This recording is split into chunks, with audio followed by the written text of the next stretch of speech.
আমি রয়েছি college road মোকামপাড়া যে এরিয়া রয়েছে সেখানে এবং কালকে রাত্রেবেলা আমরা এখানে এসেছিলাম এবং রাস্তার উপর কোনো জল ছিল না, কিন্তু রাত্রে যে পরিমাণ বৃষ্টি হয়েছে সেই বৃষ্টির কারণে যে কাকড়ি নদীটা দেখতে পাচ্ছেন এবং এখানে কি পরিমাণ জল, এই নদী থেকে জল যে রয়েছে রাস্তার উপরে এসে সেই জল এখন পর্যন্ত পৌঁছে গেছে এবং জলের পরিমাণ এবং স্রোতটা আপনারা লক্ষ্য করতে পারছেন। কাকড়ি নদী পুরো জলে পরিপূর্ণ হয়ে গেছে, কারণ অতিবৃষ্টির কারণে জল সেই কাকড়ি নদীর জল ওভারফ্লো হয়ে এলাকাতে প্রবেশ করছে। আমরা এখানে মোকামপাড়ার যে ভেতরের যে এরিয়াটি রয়েছে আমরা সেখানে এখন যাব এবং ভেতরে জল কী পরিমাণে ঢুকেছে সেটা আপনাদেরকে দেখাবো এবং স্থানীয়দের সাথে আমরা কথা বলবো।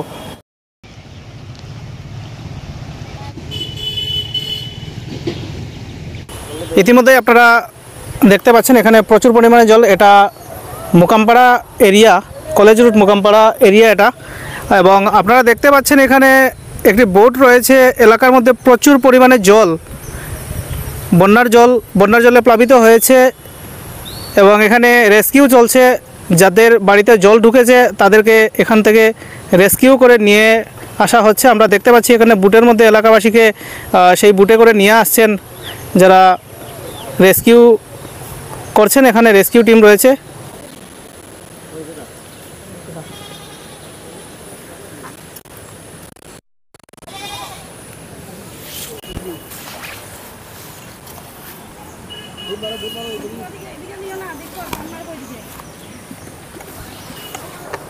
মোকামপাড়াতে বন্যার জল প্লাবিত হয়ে সেখানে এলাকায় জল ঢুকেছে এবং এখানে রেস্কিউ চলছে।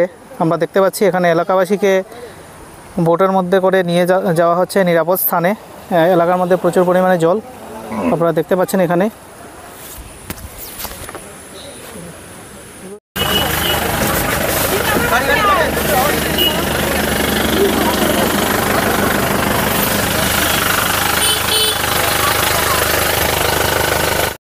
আমরা দেখতে পেয়েছি বর্তমানে আপনাদেরকে মোকামপাড়া যে এলাকাটি রয়েছে সেখানে, গ্রামটি রয়েছে সেখানে বন্যা প্লাবিত হয়েছে এবং আপনাদেরকে সেখান থেকে রেস্কিউ করে নিয়ে আসা হয়েছে। কখন থেকে এখানে জল বাড়া শুরু হয়েছিল? সকাল 6টা থেকে জল বাড়া শুরু হয়েছে। এবং এখানে কত পরিবারের বসবাস? 16 পরিবার। 16 পরিবার, ম্যাক্সিমাম 80 জন। সবাইকে কি আনা হয়ে গেছে ইতিমধ্যে? আমরা দেখতে পেয়েছি আপনাদেরকে রেস্কিউ করে এখান থেকে না, ম্যাক্সিমাম 40 জন আনা হয় না। এবং আমরা দেখতে পেয়েছি আপনাদের কাউন্সিলর আপনাদের সাথে ছিলেন। এবং কি নাম আপনার? আমার নাম নিবেন্দ্রময় দাস। আমরা দেখতে পেলাম এখান থেকে আপনাদেরকে নিয়ে আসা হয়েছে এখন উদ্ধার করে।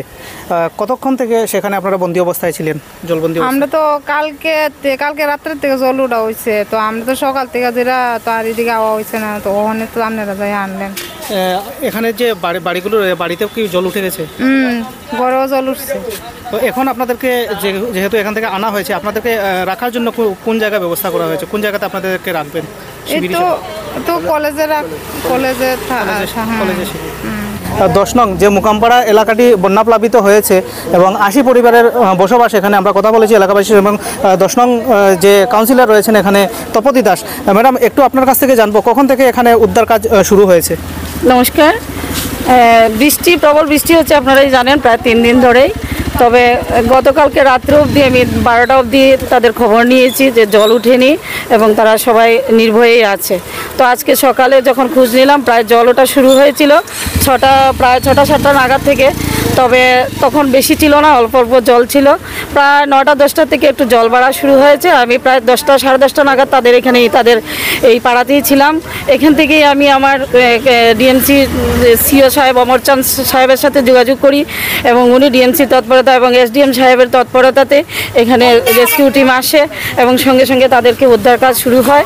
এবং এখন আমরা কলেজে ওনাদেরকে যে শিবিরটা করা হয়েছে, শিবিরটা ওই পাশেই আছে কলেজ, আপনারা জানেন, ধর্মনগর সরকারি মহাবিদ্যালয়, এখানেই এই ব্যবস্থা করা হয়েছে। এবং সর্বরকম ব্যবস্থা দেওয়ার জন্য আমাদের মুখ্যমন্ত্রী নিজেই বেরিয়েছেন। আপনারা দেখেছেন যে মুখ্যমন্ত্রী কীভাবে সাহায্য করছেন, বন্যার ত্রাণ দিচ্ছেন এবং যেভাবে হোক সরকারিভাবে যতটুকু সাহায্য করা যায় করছেন এবং সেইভাবেই সেই নিরিখে এবং আমি আমার ওয়ার্ডবাসীদের যাতে কোনোভাবেই কোনো জায়গাতেই কোনো অসুবিধা না হয় সেটা চেষ্টা করছি। এবং এলাকাতে যে জলটা ঢুকেছে সেই জলটা কোন নদীর জল? এটা কাকরি নদী আছে এবং পাশাপাশি একটা নালাও আছে, ওই দিক থেকে জলটা আসে। প্রতিবারই এখানে বন্যা হয়, তার জন্য আসলে কোনো ব্যবস্থা নিলেও সেটা করা যাচ্ছে না। প্রতিবারই এখানে ফ্লাড এফেক্টেড এরিয়াই, এর জন্য আমরা বারবার এদেরকে রাত্রে বারবার বলেছি যে আপনারা চলে আসুন, তারা কেউ আসেনি ঘর ছেড়ে। তো আজকে এখনই বললো যে তারা আসবে, তাই আমার এসডিএম সাহেবের তৎপরতাতেই এখানে এবং ডিএমসির তৎপরতাতেই এখানে রেস্কিউ টিম এলো এবং সবাইকে নিয়ে উদ্ধার কাজ হলো আর কি, এটাই। আর সবাইকে আমি অনুরোধ করেছি, যারা কিছু কিছু পুরুষ লোক রয়ে গেছেন ঘরে, আমি ওনাদেরকে অনুরোধ করেছি যে আপনারা আসুন, এখানে ঘরে থাকবেন না। তারা সাহসের সাথে বলছে যে তারা এখানে থাকবে। দু একটা পরিবার আছে যেখানে জল উঠেনি, তাই সেখানে আছে আর কি, এটাই। আর এবং সরকারিভাবে এসডিএম সাহেবকে আমি ধন্যবাদ জ্ঞাপন করি, বা আমার ডিএমসির চেয়ারম্যান এবং সিও সাহেব, যারা আমাকে সাহায্য করেছেন বা মানুষের পাশে দাঁড়িয়েছেন, আমার তরফ থেকে অসংখ্য ধন্যবাদ। এবং এখানে চিকিৎসা থেকে শুরু করে খাওয়া দাওয়ার ব্যবস্থা কি করা? সব কিছুই করা হবে, কারণ এক্ষুনি এরা এসেছে, তাদের জন্য যা যা করা দরকার সরকারিভাবে যা কিছু, যাতে কোনো কিছু ত্রুটি না হয় সেদিকে আমরা নজর দেব। অসংখ্য ধন্যবাদ। নমস্কার।